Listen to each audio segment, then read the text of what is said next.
കരുനാഗപ്പള്ളി സബർമതി ഗ്രന്ഥശാല, സംഗീത arts and sports club എന്നിവയുടെ സംയുക്താഭിമുഖ്യത്തിൽ രാജ്യാന്തര പരിസ്ഥിതി ദിനം ആചരിച്ചു. പരിസ്ഥിതി സംരക്ഷണ പ്രതിജ്ഞ, വൃക്ഷത്തൈ വിതരണം, വൃക്ഷത്തൈ നടീൽ എന്നിവ പരിപാടിയുടെ ഭാഗമായി നടന്നു. നഗരസഭാ നേതൃസമിതി കൺവീനർ എ സജീവ് ഉദ്ഘാടനം നിർവഹിച്ചു. ഗുരുതരമായ പരിസ്ഥിതി പ്രശ്നങ്ങളിലൂടെ കടന്നു പോവുകയാണെന്ന് ഞാൻ തിരിച്ചറിയുന്നു.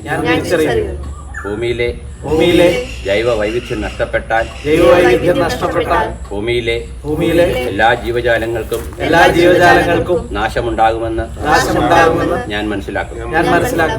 കരുനാഗപ്പള്ളി സബർമതി ഗ്രന്ഥശാലയുടെയും സംഗീത ആർട്സ് ആൻഡ് സ്പോർട്സ് ക്ലബിന്റെയും സംയുക്താഭിമുഖ്യത്തിലാണ് പരിസ്ഥിതി ദിനം ആചരിച്ചത്. നഗരസഭാതല ഗ്രന്ഥശാല നേതൃസമിതി കൺവീനർ എ സജീവ് ഉദ്ഘാടനം ചെയ്തു. സമൂഹത്തിൽ പല മേഖലകളിൽ നിൽക്കുന്നവർ പരിസ്ഥിതി ദിനം സമുചിതമായി ആചരിക്കുകയെങ്കിലും പിന്നീട് അതിനെ സംരക്ഷിക്കുവാൻ യാതൊരുവിധ നടപടിയുമായി മുന്നോട്ട് പോകുന്നത്. ഏറെ അഭിമാനത്തോടു കൂടിയാണ് ഈ ഗ്രന്ഥശാലയിൽ പരിപാടി നടക്കുമ്പോൾ അവർക്ക് ചൂണ്ടിക്കാണിക്കുവാൻ കുറേയധികം കാര്യങ്ങൾ ഇവിടെ തന്നെയുണ്ട്. കഴിഞ്ഞ ജൂൺ 5 ബന്ധപ്പെട്ട് അവർ നട്ട ആ വൃക്ഷത്തൈകൾ ഇന്ന് വളർന്നുകൊണ്ടിരിക്കുകയാണ്. അതിനെ ഏറെ സംരക്ഷിക്കുവാൻ തയ്യാറായിട്ടുണ്ട്. ഗ്രന്ഥശാല പ്രസിഡന്റ് സുമൻജിത്ത് മിഷ അധ്യക്ഷത വഹിച്ചു.